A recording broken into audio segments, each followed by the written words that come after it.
Make sure that you bring in the techie guys from the company and not only the sales guys, because maybe it's not fair to say, but of course the sales guys is there to sell a system, but it's not always that you get the systems you actually need. So make sure that you bring in the tech guys and make them show how the system actually work. Make sure that you have make some tests, give them some test examples and tell them, this is how I want to see it. Show me it. I think that was one of the failures I have made in the past. Have too much belief or confidence in the sales guys. I would say bring in, so as we talked about earlier in this podcast, bring in people with expertise. Make sure that you have money in your budget for some external consultants that can assist you. They have seen a lot of systems. Just because you have seen a number of systems, then they have seen tenfold of them. Yeah. And they know exactly what works for your company and what does not work. And they can also ask all the right questions to the sales guys and to the techies from the company, because they have been in the process before. They know what questions they need to ask. I would say that is at least as important as getting the system. Make sure it's the right system.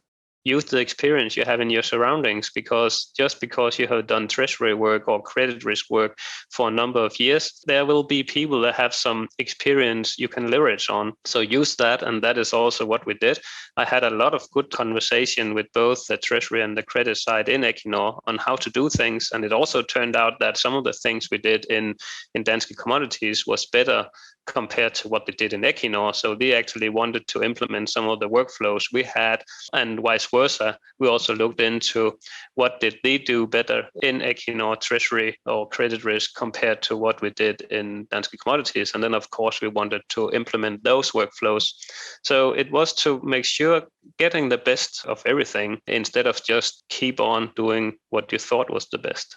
I believe that if people would like to walk in my footsteps and try to do something similar, one of the things I could have needed back in the days was maybe some more advice, and maybe also if I look on myself, I maybe not have been too good asking questions or asking for advice. I most likely, if there was something I did not understand, then I most likely went home, did some study to figure out, how does things work? But it also takes time, because there is people in the company that actually know what is happening.